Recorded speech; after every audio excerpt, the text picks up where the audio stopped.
എന്തൊക്കെയാടാ champions ലീഗിൽ നടക്കുന്നതില്ലേ. Arsenal 3-1 എന്നുള്ള സ്കോറിന് Inter മിലാനെ പരാജയപ്പെടുത്തുന്നു. Real Madrid 6-1 എന്നുള്ളൊരു സ്കോറിന് AS മൊണാക്കോയെ സ്റ്റാഡിയോ ബെർണാബ്യൂവിൽ പരാജയപ്പെടുത്തുന്നു. വേറെ കുറേ അട്ടിമറികൾ നടന്നിട്ടുണ്ട്. PSG ഐ തിങ്ക് ഏതിനായിട്ടാടാ 2-1 എന്നുള്ളൊരു സ്കോറിന് പരാജയപ്പെട്ടു. സ്പോർട്ടിംഗ് CP 2-1 എന്നുള്ളൊരു സ്കോറിന് സ്പോർട്ടിംഗ് CPയുടെ ഹോം മാച്ചിൽ പരാജയപ്പെട്ടു. കറൻറ്റ് ചാമ്പ്യൻസ് ലീഗ് വിന്നേഴ്സായിട്ടുള്ള PSG പരാജയപ്പെടുത്തി.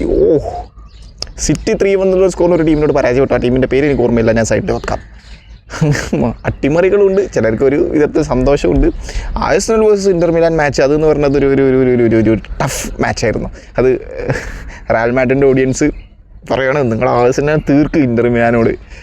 ബാഴ്സലോണയുടെ ഓഡിയൻസ് പറയണത് നിങ്ങൾ ഇന്റർ മിലാനെ തീർക്ക് ആഴ്സണലിനോട്. അങ്ങനത്തെ ഒരു ടൈപ്പ് ഓഫ് റീല് ഞാൻ വേണമെങ്കിൽ സൈഡിൽ അതിൻ്റെ ഒരു ജസ്റ്റ് ഹ്യൂമറസ് ആയിട്ടുള്ള അതിൻ്റെ ചെറിയൊരു ഗ്ലിംസ് വേണമെങ്കിൽ ഞാൻ സൈഡിൽ വെക്കാം. സോ അങ്ങനെ മൊത്തത്തിൽ champions league is very colourful. Completely അത് ഈ ഒരു മാച്ച് ഡേ വീക്ക് എന്ന് പറയുന്നത് ഒരു ഭയങ്കര രസമുള്ളൊരു വീക്കായിരുന്നു. സോ ഈ ഒരു വീഡിയോയിൽ പറയാൻ പോകുന്നത് വേറെ എതുമല്ല, Real Madrid versus AS Monaco മാച്ചിനെ കുറിച്ച് തന്നെയാണ്. Real Madrid versus AS Monaco match, ഈ ഒരു മാച്ചിൻ്റെ പ്രത്യേകത എന്ന് പറഞ്ഞു കഴിഞ്ഞാൽ അൽവാരോ ആർബലാവോ അൽബറാവോൻ്റെ ഫസ്റ്റ് ചാമ്പ്യൻസ് ലീഗ് മാച്ചാണ്. റയൽ മാഡ്രിഡിനെ സംബന്ധിച്ചിടത്തോളം ഈ ഒരു സീസണിലെ ചാമ്പ്യൻസ് ലീഗിൽ 2 മാച്ചസ് അവർ പരാജയപ്പെട്ടു. അത് 2 ബിഗ് മാച്ചസ് ആണ്. City, Liverpool. ബാക്കിയുള്ള മാച്ചസൊക്കെ വിജയിച്ച് കാരണം ടോപ്പ് 8 ലിസ്റ്റിൽ ഇപ്പോഴും റയൽ മാഡ്രിഡ് ഉണ്ട്. അങ്ങനെ മോശം സിറ്റുവേഷൻസിലൂടെ പൊക്കോണ്ടിരിക്കുന്ന ഒരു ടീമൊന്നും അല്ല റയൽ മാഡ്രിഡ്. അവിടെ കുറച്ച് കോൺട്രവേഴ്ഷ്യൽ ഹോട്ട് ടോപ്പിക്സ് നടക്കുന്നുണ്ട് എന്നൊക്കെ തന്നെയുള്ളൂ. പക്ഷേ അത്ര മോശം സിറ്റുവേഷൻസിലൂടെ പൊക്കോണ്ടിരിക്കുന്ന ഒരു ടീമൊന്നും അല്ല റയൽ മാഡ്രിഡ്. റയൽ മാഡ്രിഡാണ് ഇപ്പോൾ ഭയങ്കര സന്തോഷത്തിലാണ്. Vini back in form. Real Madrid Barcelona lost Real Sociedad 2-1. So അതുകൊണ്ട് തന്നെ ലാ ലീഗയിൽ 2-1 എന്നുള്ളൊരു സ്കോറിൻ്റെ ബാക്കിലാണ്. 2-1 എന്നുള്ള സ്കോർ എന്തൊക്കെയാണ്, 1 പോയിൻറ്റ് ബാക്കിലാണ്. 1 പോയിൻറ്റ് മാത്രമേ ബാക്കിലുള്ളൂ. 4 പോയിൻറ്റ് ഡിഫറൻസ് ഉള്ളൂ. ഇപ്പോൾ 1 പോയിൻറ്റ് മാത്രമേ ഡിഫറൻസ് ഉള്ളൂ. ചാമ്പ്യൻസ് ലീഗിൽ അവർ വിജയിക്കുന്നു.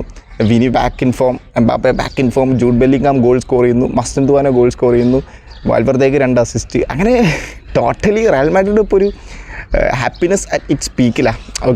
ഇപ്പോൾ റയൽ മാഡ്രിഡിൻ്റെ ഓഡിയൻസ് മിക്കവാറും കഴിഞ്ഞ ദിവസം ഈ ഒരു AS മൊണാക്കോൻ്റെ മാച്ച് കണ്ട് കഴിഞ്ഞ് സുഖമായിട്ട് പോയി കിടന്നുറങ്ങിയിട്ടുണ്ടാവും. കാരണം വിനിക്ക് എന്താ പറയുക, ഭയങ്കര പൂവായിരുന്നു റയൽ മാഡ്രിഡിൻ്റെ ഓഡിയൻസ് ലെവാൻ്റെക്കെതിരെ കൊടുത്തിരുന്നത്. പക്ഷേ അതൊക്കെ മാറി ഇപ്പോൾ. പക്ഷേ എന്നാലും കുറച്ച് കാര്യങ്ങളൊക്കെ ഉണ്ടായിരുന്നു. ഈ ഒരു മറ്റേ ഹാമി തിയറി ഹെൻറി നിങ്ങൾ ആ ഒരു പാനൽ ഡിസ്കഷൻ കാണലുണ്ടോ ഫുട്ബോളിനെ കുറിച്ച്? ചാമ്പ്യൻസ് ലീഗ് നൈറ്റൊക്കെ വരുന്ന സമയത്ത് അവർ ഭയങ്കരമായിട്ട് ഡിസ്കസ് ചെയ്യാറുണ്ട് അതിനെക്കുറിച്ച്.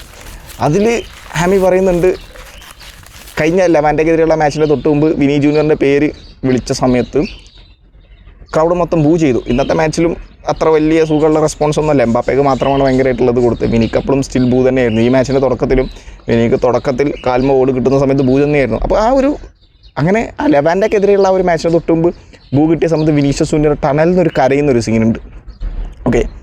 ഹാമി പറയാണ് Xabi Alonso and Vini has not good relationship. Fabrizio, Hami, അങ്ങനെ ഓൾമോസ്റ്റ് എല്ലാ റിപ്പോർട്ടും വരുന്നതനുസരിച്ച് one of the most important reason for Sabi got sacked is Vinicius Junior. That's a fact. അതൊരു സത്യമാണ്. One of the most important factor എന്ന് പറയുന്നത് Vinicius junior തന്നെയാണ്, അല്ലാതൊന്നും ആരും പറയുന്നില്ല. വിനീഷ്യസ് ജൂനിയറുമായിട്ടുള്ള ഒരു റിലേഷൻ ബ്രേക്കായി, അതൊരു ഫാക്ടർ തന്നെയാണ്. പക്ഷേ ഹാമി പറയാണ്, why you are going crying in that ടണലിൽ എന്തുകൊണ്ട് നിങ്ങൾ കരയുന്നു? You are the main reason for the sacking of Xabi Alonso. You are the most important reason എന്ന് പറയുന്നുണ്ട്. അതെന്താ ഒരാൾക്ക് ടണലിൽ കരയാൻ പാടില്ലേ? എനിക്ക് മനസ്സിലാവുന്നില്ല. വിനീഷ്യസ് ജൂനിയർ എന്നല്ല, ഏതൊരു പ്ലെയർ ആയാലും സങ്കടം വരുന്ന സമയത്ത് കരയും. അവർ അത് എക്സ്പ്രസ് ചെയ്യും, ഇമോഷൻസ് എക്സ്പ്രസ് ചെയ്യും. അത് മനുഷ്യൻ്റെ ഒരു കാര്യങ്ങളല്ലേ. എനിക്ക് ആ ഒരു കാര്യത്തിൽ പേഴ്സണലി യോജിക്കാൻ പറ്റുന്നില്ല. ഞാൻ ഈ ഒരു വീഡിയോ ജസ്റ്റ് പറഞ്ഞു എന്നേ ഉള്ളൂ. നിങ്ങളുടെ അഭിപ്രായം ജസ്റ്റ് കമൻറ്റ് ബോക്സിൽ രേഖപ്പെടുത്തിക്കോ. വിനീഷ്യസ് ജൂനിയർ പൊതുവേ ഒരു ക്രൈ ബേബി എന്നുള്ളൊരു ടാഗ് ലൈൻ ഓൾറെഡി അദ്ദേഹത്തിന് ഉണ്ട്. ഏത് ബോഡി ആനിമേഷൻ ആയിക്കോട്ടെ, ഏത് കാർട്ടൂൺസ് ആയിക്കോട്ടെ, അതിലൊക്കെ വിനീഷ്യസ് ജൂനിയറിൻ്റെ ആ ഒരു കരച്ചിൽ അത് ഹൈലൈറ്റാണ്. അത് നമ്മൾ പറയേണ്ട കാര്യം. പക്ഷേ ഇത് എന്താ പറയുക, തൻ്റെ പെർഫോമൻസ് കണ്ട് കൈയടിച്ച ഓഡിയൻസ് തന്നെ, ബെർണാബ്യൂ തന്നെ അദ്ദേഹത്തിനെതിരെ മാരക കൂക്കുവിളി വരുന്ന സമയത്ത് ആരായാലും സങ്കടപ്പെട്ടു പോകും. പിന്നെ സാബിയുടെ പല ടാക്ടിക്സും റയൽ മാഡ്രിഡിന് ഏൽക്കുന്നില്ല എന്ന് എനിക്കും പേഴ്സണലി പലപ്പോഴും തോന്നാറുണ്ട്. ഞാൻ വിനിനെ ബാക്ക് ചെയ്യല്ല, അങ്ങനെ ഒരു കോച്ചുമായിട്ടുള്ള റിലേഷൻ, കോച്ചിനെ ഡിസ്റെസ്പെക്റ്റ് എവിടെയും ചെയ്തു വിനി ഞാൻ കേട്ടിട്ടില്ല. ഒരു റിലേഷൻഷിപ്പ് നമ്മൾ കംപ്ലീറ്റ്ലി ബ്രോക്കൺ ആയി എന്ന് ഞാൻ കേട്ടിട്ടുള്ളൂ. വിനിക്ക് മാത്രമല്ല, ബെല്ലിംഗാം, വാൽവർദെ, ഇവർക്കൊന്നും സാബിയുടെ ടാക്ടിക്സുമായി യോജിക്കാൻ പറ്റുന്നില്ല, ഇവർക്കൊന്നും അപ്രോച്ച് ചെയ്യാൻ പറ്റുന്നില്ല എന്നുള്ള രീതിയിലൊക്കെയാണ് വാർത്തകൾ വന്നിരുന്നത്. അത് കഴിഞ്ഞു, അതവിടെ കഴിഞ്ഞു. അൽവാരോ ആർബലാവോ എന്ന് പറഞ്ഞുള്ള ഒരു കോച്ച് വന്നു. പുള്ളി നൈസായിട്ട് പൊക്കൊണ്ടിരിക്കുകയാണ്. ആദ്യത്തെ മാച്ച് ഒന്ന് ആൽബസെറ്റ് എന്ന് പറഞ്ഞിട്ടുള്ള സെക്കൻഡ് ഡിവിഷൻ ലീഗിലുള്ള ടീമിനോട് ഒന്ന് പതറിയെങ്കിലും ഇപ്പോൾ നൈസായിട്ട് പൊക്കൊണ്ടിരിക്കുകയാണ്. അതൊക്കെ അവിടെ കഴിഞ്ഞു. ഓക്കെ, എനിക്ക് ആ ഒരു സ്റ്റേറ്റ്മെൻറ്റ് ആമിയുടെ ആ ഒരു സ്റ്റേറ്റ്മെൻറ്റ് എനിക്ക് പേഴ്സണലി യോജിക്കാൻ പറ്റുന്നില്ല. ഓക്കെ, നിങ്ങളുടെ അഭിപ്രായം ജസ്റ്റ് കമൻറ്റ് ബോക്സിൽ രേഖപ്പെടുത്തേ. ഓക്കെ, എന്തായാലും എൻ്റെ ഒരു അഭിപ്രായം ഞാൻ പറഞ്ഞു തന്നുള്ളൂ. നിങ്ങളുടെ അഭിപ്രായം ജസ്റ്റ് കമൻറ്റ് ബോക്സിൽ രേഖപ്പെടുത്തിക്കോ. പിന്നെ ഈ ഒരു മാച്ച് എന്ന് പറഞ്ഞു കഴിഞ്ഞാൽ ആൽബറാവോ എന്ന് പറയുന്ന കോച്ച് ഇറക്കി വിട്ട ടീം എന്ന് പറയുന്നത് ഗോൾ കീപ്പർ തീബോ കൂട്ടു. ഓഫ് കോഴ്സ് ഡിഫൻസായിട്ട് റൗൾ അസെൻസിയോയും ഡീൻ ഹ്യൂസണും. റൗൾ അസെൻസിയോ ആൽബറാവോ നല്ലപോലെ ട്രൈ ചെയ്യുന്നുണ്ട്, നല്ല കാര്യം. റൗൾ അസെൻസിയോ കുറച്ചുകൂടി മെച്ചോർഡ് ആയി കഴിഞ്ഞാൽ നല്ലൊരു ഡിഫൻഡർ തന്നെയാണ്. ഭയങ്കര പാഷനേറ്റ് ആണ്. റൗൾ അസെൻസിയോ ഇടുന്നൊരു ടൈപ്പ് ഓഫ് എഫേർട്ട് ഉണ്ട്. ഓക്കെ, ചില സമയത്തൊന്നും ഇമ്പാക്ട്ഫുൾ ആവില്ല, ചില സമയത്ത് മണ്ടത്തരായി പോകാറുണ്ട്. പക്ഷേ പുള്ളി മനസ്സറിഞ്ഞ് ഈ റയൽ മാഡ്രിഡ് ടീമിന് കളിക്കാൻ ആഗ്രഹമുള്ളൊരു പ്ലെയറാണ്. ഓക്കെ, പക്ഷേ ഒരു മെച്യൂരിറ്റി ഇല്ലായ്മ, ഒറ്റ മൈൻഡാണെന്ന് പുള്ളി പലരും മറ്റേ യൂറോപ്യൻ ജേർണലിസ്റ്റിൽ പറഞ്ഞ് ഞാൻ കേട്ടിട്ടുണ്ട്. അതൊക്കെ ഒന്ന് മാറ്റി ഒന്ന് മെച്യൂർ ലെവലിൽ കളിച്ച് കഴിഞ്ഞാൽ അതിന് അത്യാവശ്യം നല്ലൊരു ഡിഫൻഡറാണ് റൗൾ അസെൻസിയോ എന്ന് പറയുന്നത്. പിന്നെ ഡീൻ ഹ്യൂസൺ ഈ സീസണിൻ്റെ തുടക്കത്തിൽ സാബി അലോൻസോയുടെ അണ്ടറിൽ കുറച്ചൊന്ന് സെറ്റായി കളിച്ചെങ്കിലും പിന്നെ അദ്ദേഹത്തിൻ്റെ കോൺഫിഡൻസ് കംപ്ലീറ്റ്ലി പോകുന്നതാണ് നമ്മൾ കാണുന്നത്. ഏരിയൽ ബോളൊക്കെ വരുന്ന സമയത്ത് പുള്ളിക്ക് എന്താ ചെയ്യേണ്ടെന്ന് പോലും അറിയാതെ നിൽക്കുന്ന സിറ്റുവേഷനൊക്കെ നമ്മൾ കാണലുണ്ട്. അതിൽ നിന്നൊക്കെ മാറി ഈ എസ് മൊണോക്കെതിരെ അത്യാവശ്യം കുഴപ്പമില്ലാത്ത പെർഫോമൻസ് പുൾ ഓഫ് ചെയ്തു. പക്ഷേ ബിഗ് ഗെയിംസ് വരുന്ന സമയത്ത് പറഞ്ഞല്ലോ പതറി പോവാണ് ഡീൻ ഹ്യൂസൺ. അത് വളരെ വലിയൊരു നെഗറ്റീവ് ഇമ്പാക്റ്റാണ് ഡീൻ ഹ്യൂസനെ സംബന്ധിച്ചിടത്തോളം. അത് ഓവർകം ചെയ്ത് വരണം. പിന്നെ അതുപോലെ റൈറ്റ് ബാക്ക് ഇടയിൽ വാൽവർദെ, കാർവാഹാൾ ഉണ്ട്, ട്രെൻഡ് അവൈലബിൾ ആണ്. പക്ഷേ ട്രെൻഡ് സ്ക്വാഡിലില്ലായിരുന്നു തോന്നുന്നു. പക്ഷേ കാർവാൾ അവൈലബിൾ ആണ്. പക്ഷേ കാർവാളിനെ ഇറക്കിയില്ല. പക്ഷേ ഇന്നത്തെ മാച്ചിൽ സബ്ബായിട്ട് ഇറക്കി കേട്ടോ. സ്റ്റിൽ വാൽവർദെ തന്നെയാണ് റൈറ്റ് ബാക്ക്. വാൽവർദേനോട് റൈറ്റ് ബാക്കൊക്കെ ഉറപ്പിച്ചോ അറിയില്ല. ലെഫ്റ്റ് ബാക്കായിട്ട് കമവിങ്കയാണ് ഇറങ്ങിയിട്ടുണ്ടായിരുന്നത്. കമവിങ്ക അറിയാലോ, ഉള്ളിനെ മറ്റേ ആൻസിലോട്ടിയൊക്കെ കുറേ പൊസിഷനിൽ കളിപ്പിച്ചിട്ടുണ്ട്. സാബിയും മറ്റേ റൈറ്റ് വിങ്ങിലൊക്കെ കളിപ്പിച്ചിരുന്നു. പക്ഷേ ഈ മാച്ചിൽ ലെഫ്റ്റ് ബാക്കായിട്ടായിരുന്നു. എച്ചുമിനി ആർദേക്കുള്ളറായിരുന്നു മിഡ്ഫീൽഡിൽ ഉണ്ടായിരുന്നത്. ബെല്ലിങ്ങാം അവർ നമ്പർ 10 ലെഫ്റ്റിൽ വിനീഷ്യസ്, റൈറ്റിൽ മസ്തൻ തുവാനോ, ഫ്രണ്ടിൽ എംബാപ്പെ. മസ്തൻ തുവാനെ ഇറക്കിയത് എനിക്ക് ഇഷ്ടപ്പെട്ടു. കാരണം കഴിഞ്ഞ മാച്ചിൽ ലെവാൻഡയ്ക്കെതിരെ ഒരു നല്ലൊരു ബാറിലൊക്കെ തട്ടിയൊരു ഷോട്ട് ഉണ്ടായിരുന്നു പുള്ളിയുടെ. മസ്തൻ തുവാനെ കുറച്ച് ഇമ്പാക്റ്റ് ഉണ്ടാക്കിയിരുന്നു ലെവാൻഡയ്ക്കെതിരെ. ഓക്കെ, അതേ ഈ സീസണിൻ്റെ തുടക്കത്തിൽ സാബി അലോൻസോയുടെ അണ്ടറിൽ ഹ്യൂസനെ കൊണ്ട് പറഞ്ഞ പോലെ തന്നെ നല്ല ഇമ്പാക്റ്റ് ഉണ്ടാക്കിയത്. പിന്നെ ഇഞ്ചുറി വന്നു. പിന്നെ അദ്ദേഹത്തിൻ്റെ എവിടെയൊക്കെ കോൺഫിഡൻസ് ഒക്കെ പോയ പോലെയായിരുന്നു. അങ്ങനെ ഇപ്പോൾ വീണ്ടും അദ്ദേഹം ബാക്ക് ഇൻ ഫോം. മസ്തൻ തുവാനെ തിരിച്ചു വന്നിട്ടുണ്ട്. ഇത് അർജൻറ്റീൻ ഫുട്ബോളർ പുള്ളി തിരിച്ചു വന്നിട്ടുണ്ട്. ഓക്കെ, അത്യാവശ്യം കുഴപ്പമില്ലാത്തൊരു പെർഫോമൻസ് ഉള്ള ചെയ്തിരുന്ന മാച്ചിൽ ഒരു ഗോളും സ്കോർ ചെയ്തിട്ടുണ്ട് മസ്തൻ തുവാന. പിന്നെ ഈ ഒരു മാച്ചിൻ്റെ എടുത്ത് പറയേണ്ട ഒരു വലിയൊരു പോസിറ്റീവ് എന്ന് പറയേണ്ടത് വിനീഷ്യസ് ജൂനിയർ തന്നെയാണ്. ഓഫ് കോഴ്സ് അദ്ദേഹം 3 ഗോളിന് അദ്ദേഹം വഴിയൊരുക്കി. ഒരു ഗോൾ അദ്ദേഹം സ്കോർ ചെയ്ത് ചാമ്പ്യൻസ് ലീഗിൽ ഈ സീസണിൽ ഫസ്റ്റ് ഗോളാണ്. ഓക്കെ, ലാലിഗയിൽ അദ്ദേഹം ഇപ്പോഴും ആ ഒരു ഗോൾ ഡ്രോട്ട് നടന്നുകൊണ്ടിരിക്കുകയാണ്. പക്ഷേ ചാമ്പ്യൻസ് ലീഗിൽ ആ ഡ്രോട്ട് അദ്ദേഹം ബ്രേക്ക് ചെയ്തു. ഇനി ലാലിഗയിൽ കൂടി ബ്രേക്ക് ചെയ്യാനുള്ളത്, ഈസി ആയിട്ട് ബ്രേക്ക് ചെയ്യട്ടെ. ഇത് ഈ ഒരു ഹോട്ട് കോൺട്രവേഴ്ഷ്യൽ ടോപ്പിക് ഈ ഒരു സമയത്ത് വിനീഷ്യസ് ജൂനിയറിൻ്റെ ഈ ഒരു ഗോൾ ഏതായാലും ഒരു ചെറുതായിട്ടൊരു മോശം സിറ്റുവേഷൻസിലൂടെയാണ് അദ്ദേഹം പൊയ്ക്കൊണ്ടിരിക്കുന്നത്. അത് ഇങ്ങനെ പൊയ്ക്കൊണ്ടിരിക്കും. ഓക്കെ, എന്താ ഉണ്ടായത്? സാബി അലോൻസോനെ സാക്ക് ചെയ്തു, പുള്ളി പോയി. ആൽബറാവോ വന്നു. ബാഴ്സലോണ അവിടെ 2-1 സ്കോറിന് പരാജയപ്പെടുന്നു. ലാലിഗയിൽ റയൽ മാഡ്രിഡ് 1 പോയിൻ്റ് വ്യത്യാസം വന്നു. ചാമ്പ്യൻസ് ലീഗിൽ മാച്ച് വിജയിക്കുന്നു, ടോപ്പ് 8 എത്തുന്നു. എന്താ സംഭവിച്ചത്? Real Madrid is back in form. അത് അവർ കോപ്പ ഡെൽ റേന്ന് പോയി, സൂപ്പർ കോപ്പയെന്ന് പോയി. But still there are La Liga and Champions League. Okay, Champions ലീഗിലൊക്കെ റയൽ മാഡ്രിഡിന് സ്റ്റിൽ ഒരു ഹോപ്പ് ഉണ്ട് എന്ന് തന്നെയാണ് ഞാൻ വിശ്വസിക്കുന്നത്. ഓക്കെ, ലാലിഗയിലും ഹോപ്പ് ഉണ്ട്. അതൊന്നും 1 പോയിൻ്റൊന്നുമല്ല. ഓക്കെ, എപ്പോൾ വേണേലും മാറി പറയാം. റയൽ മാഡ്രിഡ് വേണമെങ്കിൽ ചിലപ്പോൾ കയറി വരാം.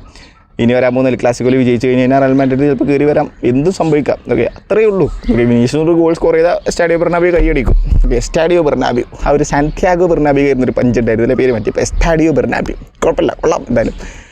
അപ്പോൾ കൈയടിക്കും, അതത്രയേ ഉള്ളൂ. അതിലിപ്പോൾ ഒന്നും ചെയ്യാനൊന്നുമില്ല. ഓക്കെ, അത് മാറി വരും. ഒരു നല്ല പെർഫോമൻസ് ഫുൾ ഓഫ് ചെയ്ത് കഴിഞ്ഞാൽ കൈയടിക്കും, അത്രയേ ഉള്ളൂ. അല്ലാത്ത സമയത്ത് കൂക്കി വിടും. അതൊന്നും ഇനിയിപ്പോൾ അതൊന്നും നോക്കിയിട്ട് കാര്യമില്ല, കഴിഞ്ഞു അത്. അപ്പോൾ ഈ ഒരു മാച്ചിൽ എന്താ പറയുക, മസ്തൻ തുവാനേൻ്റെ ഒരു ഇൻഡിവിജ്വൽ എഫേർട്ടിൽ അദ്ദേഹം ഒരു വാൽവർദേക്ക് ഒരു ബോൾ കൊടുക്കുന്നു. വാൽവർദെ ആ ഒരു ബോൾ എംബാപ്പെ കൊടുക്കുന്നു. എംബാപ്പെ ഒരു ക്ലീൻ ഫിനിഷ്. അങ്ങനെയാണ് ഫസ്റ്റ് ഗോൾ വരുന്നത്. ഓക്കെ, അതൊരു കിടിലൻ ഗോളായിരുന്നു. രണ്ടാമത്തെ ഗോൾ വിനീഷ്യസ് ജൂനിയറിൻ്റെ ഒരു കിടിലൻ അസിസ്റ്റ്. എനിക്ക് തോന്നുന്നു 6 ഗോളാ തോന്നുന്നു. വിനീഷ്യസിന് ഒരു ത്രൂ ബോൾ കൊടുക്കുന്നു, ഓഫ് സൈഡ് ട്രാപ്പൊക്കെ പൊളിച്ചിട്ട് അത് വിനീഷ്യസിന് നേരെ എംബാപ്പയ്ക്ക് കൊടുക്കുന്നു. എംബാപ്പെ അങ്ങനെ രണ്ടാമത്തെ ഗോളും സ്കോർ ചെയ്യുന്നു. ഓക്കെ, എംബാപ്പെ 2 ഗോൾ സ്കോർ ചെയ്യുന്നു. എംബാപ്പെ ഈ സീസണിലെ ചാമ്പ്യൻസ് ലീഗിലെ 3ാമത്തെ ഹാട്രിക്കിനായിട്ട് തിരയായിരുന്നു. പക്ഷേ അൺഫോർച്ചുനേറ്റ്ലി ഈ ഒരു മാച്ചിൽ അത് കണ്ടുപിടിക്കാൻ പറ്റിയില്ല അദ്ദേഹത്തിന്.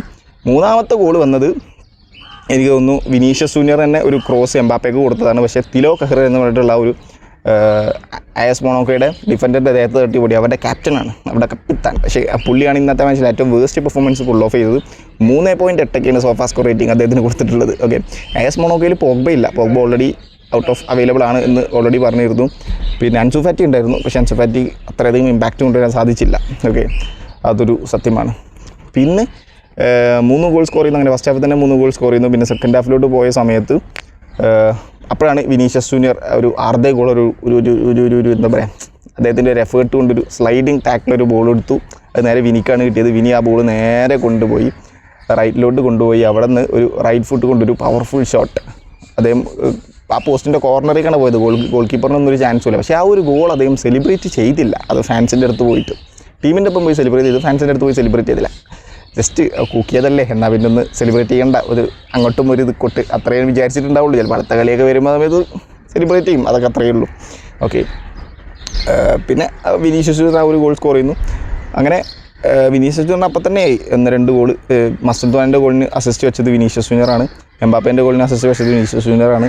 പിന്നെ അതുപോലെ തന്നെ ആ ഒരു ഓൺ ഗോൾ വരാൻ കാരണം വിനീഷ്യസ് ജൂനിയറാണ്. പിന്നെ വിനീഷ്യസ് ജൂനിയർ ഗോൾ സ്കോർ ചെയ്യുന്നു. അങ്ങനെ 4 ഗോൾ അപ്പം തന്നെ ആയി. ഓക്കെ, ഇല്ലടി 6ാമത്തെ ജൂഡ് ബെല്ലിംഗാം. നമുക്കറിയാം ജൂഡ് ബെല്ലിംഗാമിൻ്റെ ആ ഒരു വാൽവർദെ ആ ഒരു ബോൾ നേരെ ബെല്ലിംഗാമിന് ഇട്ട് കൊടുത്തു. ബെല്ലിംഗാം ആ ഒരു ഗോൾ കീപ്പറേയും കട്ട് ചെയ്ത് ആ ഒരു ഗോൾ സ്കോർ ചെയ്യുന്നു 5ാം. സോ അങ്ങനെ 6-1 എന്നുള്ള സ്കോറിന് മാച്ച് അവസാനിച്ചു. 5-0 എന്നുള്ള സ്കോറിന് ഡൗൺ ആയി നിന്ന സമയത്ത് സെബല്ലോസ് ഒരു സൂയിസൈഡ് പാസ് കൊടുത്തടേ അർദ്ധ ഗോളറിന്. എന്നാ പാസ്സാത്. ആ മറ്റേ കമൻറ്റേറ്റേഴ്സ് ഇങ്ങനെ പറയുന്നുണ്ടായിരുന്നു ഫൈനൽ തേർഡിൽ കുറച്ച് ഓവർ കോൺഫിഡൻ്റ് ആയി പോയി റയൽ മാഡ്രിഡിൻ്റെ പ്ലേയേഴ്സ്. അങ്ങനെയാണ് സെബല്ലോസ് ആ ഒരു ബോൾ അർദ്ധ ഗോളറിന് ഗോൾ കീപ്പറിൻ്റെ മുന്നിൽ നിന്ന് കോർട്ടുവിൻ്റെ മുന്നിൽ നിന്ന് അങ്ങനെ ഒരു ബോൾ ഇട്ട് കൊടുത്തത് സെബല്ലോസ്. പക്ഷേ അത് പുള്ളി മറ്റേ ആയൻസ് മൊണോക്കൻ്റെ അറ്റാക്കറിൻ്റെ കയ്യിലോട്ട് കിട്ടുന്നു. പുള്ളി ഗോൾ സ്കോർ ചെയ്യുന്നു. അങ്ങനെ 5-1 എന്നുള്ള സ്കോർ ഉണ്ട്. പിന്നെയാണ് ജൂഡ് ബെല്ലിംഗാമിൻ്റെ ആ ഒരു ഗോൾ വരുന്നത് 6ാമത്തെ. പിന്നെ അതുപോലെ തന്നെ ഇന്നത്തെ മാച്ചിലെ സ്റ്റാറ്റിസ്റ്റിക്സ് ഒക്കെ എടുത്ത് നോക്കുകയാണെന്നുണ്ടെങ്കിൽ സത്യം പറഞ്ഞു കഴിഞ്ഞാൽ 25 ഷോട്ട് റയൽ മാഡ്രിഡ് എടുത്തു, 20 ഷോട്ട് എസ് മൊണോക്ക എടുത്തു. 51% ബോൾ പൊസിഷൻ ആക്ച്വലി എസ് മൊണോക്കയുടെ കയ്യിലാണ്. ഓക്കെ, 49% മാത്രമേ റയൽ മാഡ്രിഡിൻ്റെ കയ്യിലുള്ളൂ. ഓൺ ടാർഗറ്റ് എടുത്തു കഴിഞ്ഞാൽ 5 ഓൺ ടാർഗറ്റ് റയൽ മാഡ്രിഡ്, പക്ഷേ അതിൽ 6 ഗോളാക്കി, 1 ഓൺ ഗോൾ ആയതുകൊണ്ട് തന്നെ സത്യം പറഞ്ഞു കഴിഞ്ഞാൽ 100% ഓൺ ടാർഗറ്റ് കംപ്ലീഷൻ ഉണ്ട് അവർക്ക്.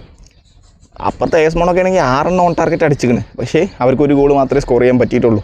But is reason, the only one reason is Thibaut Courtois. ചങ്ങായി എപ്പോഴത്തെയും പോലെ തന്നെ നിന്ന് നല്ല പെർഫോമൻസ് പുൾ ഓഫ് ചെയ്യായിരുന്നു. ആകെ ഫ്ലൈയിങ് സേവുകളായിരുന്നു പലതും ഗോളാവേണ്ട ഷോട്ടുകളായിരുന്നു. തിബോ കോർട്ടുവ സേവ് ചെയ്തു. അങ്ങനെ മൊത്തത്തിൽ Real Madrid as A team അടിപൊളി പെർഫോമൻസ് ആണ്. അൽവറാവ് അർബലാവ് എന്ന് പറഞ്ഞുള്ള കോച്ചിൻ്റെ മാനേജർ അണ്ടറിലുള്ള ഫസ്റ്റ് ചാമ്പ്യൻസ് ലീഗ് മാച്ചിൽ പുൾ ഓഫ് ചെയ്തത് വിനിയാണ് ഇന്നത്തെ MVP. സോ എല്ലാവരും റയൽ മാഡ്രിഡിൻ്റെ ഓഡിയൻസ് ഞാൻ പറഞ്ഞല്ലോ സന്തോഷമായിട്ട് കിടന്നുറങ്ങിയിട്ടുണ്ട്. കാരണം വിനി ഇസ് ദ MVP. അത് ഒരു സന്തോഷമുള്ളൊരു കാര്യം തന്നെയാണ്. വിനി തിരിച്ചു വന്നു എന്ന് പറയുന്നത് റയൽ മാഡ്രിഡിൻ്റെ ഓഡിയൻസിനെ സംബന്ധിച്ചിടത്തോളം. ഇനി നമുക്ക് റയലിൻ്റെ അടുത്ത മാച്ച് നോക്കാം. ലാലിഗയിൽ ഇനി വിനി അപ്പോൾ ആ ഒരു ഗോൾ ഡ്രോട്ട് ബ്രേക്ക് ചെയ്യും. എംബാപ്പയോട് ഗോൾ സ്കോർ ചെയ്തുകൊണ്ടിരിക്കുന്നുണ്ട്. ബെല്ലിംഗാം ഇപ്പോൾ തിരിച്ചു വന്നിട്ടുണ്ട് ഗോൾ സ്കോറിങ്ങിലോട്ട്. സോ നമുക്ക് നോക്കാം. എന്തായാലും താങ്ക് യു സോ മച്ച്.